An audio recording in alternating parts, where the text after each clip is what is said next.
पिछड़े वर्ग की है और पिछड़े वर्ग के साथ ही सबसे ज्यादा सत्यानाश, अन्याय और अत्याचार हो रहा है। ये बात हम पिछड़ों को समझने की जरूरत है। शनिवार को पटना में राष्ट्रीय पिछड़ा वर्ग मोर्चा द्वारा आरक्षण दिवस के अवसर पर तीसरे राष्ट्रीय अधिवेशन का आयोजन किया गया। अधिवेशन में केंद्रीय सरकार की नीतियों को लेकर जमकर सवाल उठाए गए। सभा में वक्ताओं ने कहा, केंद्र सरकार ने भले ही जाति आधारित जनगणना को कैबिनेट में मंजूरी दे दी, लेकिन इस जुड़े अहम सवालों पर अभी तक कोई स्पष्ट जवाब नहीं दिया गया। क्या यह एक बार फिर आरएसएस भाजपा द्वारा ओबीसी के साथ धोखा करने की योजना है?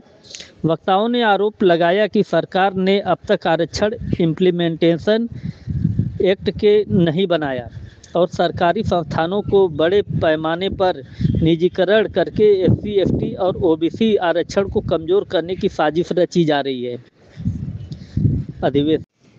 अधिवेशन में यह भी मांग उठी कि यदि केंद्र की भाजपा सरकार वास्तव में एससी, एसटी, ओबीसी की हितैषी है तो वह बिहार समेत अन्य राज्यों में बढ़े हुए आरक्षण को लागू करने के लिए 50% आरक्षण की सीमा समाप्त करने वाला कानून क्यों नहीं लगाती। बहुजन मुक्ति पार्टी के प्रदेश कार्यकारी अध्यक्ष धर्मेंद्र कुमार चौहान ने कहा, देश की सबसे बड़ी आबादी पिछड़ा वर्ग की है, लेकिन सबसे अधिक अत्याचार और अन्याय भी इसी वर्ग के साथ होता है।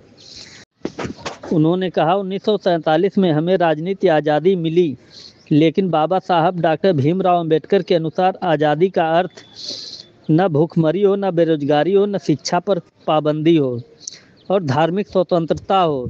वर्तमान सरकार इन मूल्यों को अनदेखी कर रही है। इस दौरान बड़ी संख्या में पिछड़ा वर्ग, दलित, आदिवासी संगठन प्रतिनिधियों ने अधिवेशन में भाग लिया और आरक्षण को लेकर एकजुट संघर्ष का आह्वान किया। राष्ट्रीय मुस्लिम मोर्चा के राष्ट्रीय प्रभारी साहब चाँद मोहम्मद साहब जी और माननीय रघुनंदन निषाद साहब जी और राष्ट्रीय पिछड़ा वर्ग मोर्चा के राष्ट्रीय अध्यक्ष माननीय चौधरी विकास पटेल साहब जी, जिन्होंने इस भारत में ओबीसी को जगाने के लिए अपनी जिंदगी और जवानी लगाया हुआ है, मैं ऐसे शख्सियतों को अभिवादन करते हुए मैं अपनी बात को शुरू करता हूं। साथियों, आज राष्ट्रीय पिछड़ा वर्ग मोर्चा का जो तीसरा राष्ट्रीय अधिवेशन संपन्न हो रहा है और बिहार की जो सरजमी पर राष्ट्रीय पिछड़ा वर्ग मोर्चा का राष्ट्रीय अधिवेशन संपन्न हो रहा है, तो इस देश में बड़ी आबादी पिछड़े वर्ग की है और पिछड़े वर्ग के साथ ही सबसे ज्यादा सत्यानाश, अन्याय और अत्याचार हो रहा है। ये बात हम पिछड़ों को समझने की जरूरत है। साथियों, हम लोगों को बताया गया 15 अगस्त 1947 को देश आजाद हो गया और ऐसा बता करके, ये आजादी दिखा करके, बता करके हम मूल निवासी बहुजनों को गुमराह कर दिया गया। और जब हम कहते हैं कि इस देश में हम गुलाम लोग हैं, तो हमारे ही लोग सवाल करते हैं कि 15 अगस्त 1947 को तो हमें आजादी मिल गई, फिर आप लोग कह रहे हैं हम गुलाम हैं। तो हम उन लोगों से कहते हैं कि अगर 15 अगस्त 1947 को हमें आजादी मिल गई तो आजाद लोगों की परिभाषा क्या होती है? आजाद लोगों की परिभाषा होती है कि उनके पास किसी भी तरह की समस्या उत्पन्न नहीं होती, ना भूखमरी की समस्या, ना बेरोजगारी की समस्या, ना शिक्षा की समस्या, ना हमारी बहन बेटियों के साथ अन्य अत्याचार की समस्या। तो अगर हम आजाद हैं तो ये हमारी समस्याएं खत्म हो जानी चाहिए थी, मगर ये समस्याएं दिन प्रतिदिन बढ़ रही है। आखिर हम आजाद हो गए तो फिर हमारी समस्याएं क्यों बढ़ रही है? इसका मतलब इस देश में समस्या को पैदा करने वाला अभी है। तो साथियों, जो समस्या पैदा करने वाला है वो हमारी समस्या का समाधान नहीं हो सकता, ये हमारे मूल निवासियों के महानायक बावन मेश्राम साहब बार बार ये बात बताते हैं। ये जो धरती है, ये भारत भूमि जो है, आपको बताओ, यहाँ लोग कहते हैं कि शासन सत्ता की लड़ाई है, मगर मेरा मानना है कि इसमें यहाँ शासन सत्ता की लड़ाई नहीं है, यहाँ व्यवस्था की लड़ाई है। क्योंकि बाबा साहब अम्बेडकर ने भी कहा कि जिनका नियंत्रण व्यवस्था पर होता है, उन्हीं का नियंत्रण शासन व्यवस्था में होता है। ये बात हमारे लोगों को जानने और समझने की बहुत जरूरत है। जिनका नियंत्रण शासन सामाजिक व्यवस्था पर होता है, उन्हीं का नियंत्रण शासन व्यवस्था में होता है। तो अपनी व्यवस्था को मजबूत करने के लिए इस देश में एक ब्राह्मण नाम का जो विदेशी है, वो बार बार अपनी व्यवस्था को मजबूत करने के लिए काम करता है। हमारे लोग कहते हैं, अरे भाई, अभी आप लोग देखे भी होंगे इटावा की जो घटना घटी।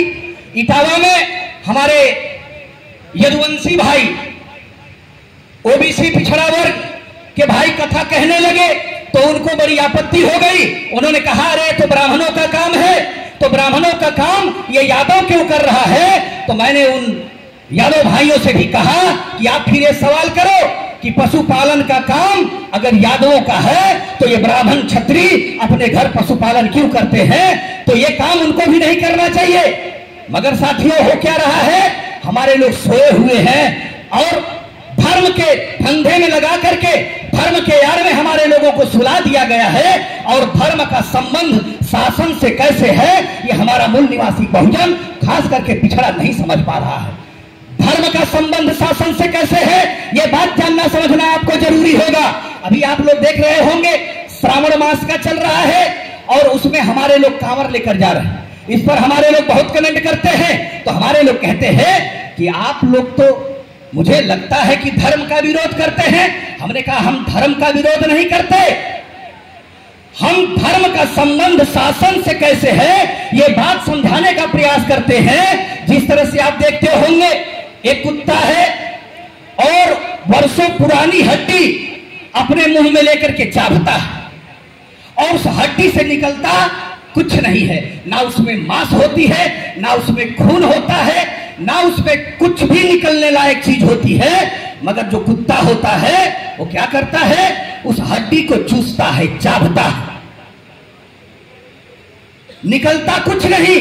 अरे उस कुत्ते के मुंह में जब हड्डी टकराती है तो चोट लगती है, तो उस कुत्ते के मुंह में जब खून निकलता है तो खून चूसता है और उस कुत्ते को आनंद आता है। और जब आप सोचते हो कि हड्डी इस कुत्ते के मुंह से दूर कर दे, तो आप वहीं पर झपट्टा मारता है।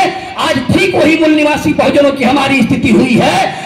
धर्म नाम की हड्डी को लेकर के वो चूसने में परेशान है, निकलता कुछ नहीं है, सत्यानाश होता चला जा रहा है और धर्म के पीछे वो भाग रहा है। और धर्म का धंधा करने वाला जो ब्राह्मण है, वो धर्म का धंधा कर रहा है और धर्म के धंधा के माध्यम से वो शासन और सत्ता पर स्थापित है। साथियों, आज भी बिहार में चुनाव आने वाला है।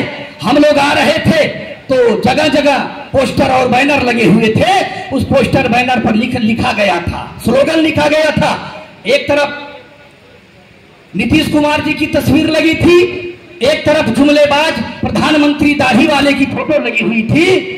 उस पर लिखा था, महिलाओं की जय जयकार, अब की बार एनडीए सरकार। महिलाओं की जय जयकार। साथियों, मैं खास रूप से कहना चाहूंगा बिहार की माताओं बहनों को कि जब जब इन लोगों ने नारा दिया, जय जयकार की अगर नारा दिया, तो ठीक आप समझ लीजिए कि उसका सत्यानाश होने वाला है।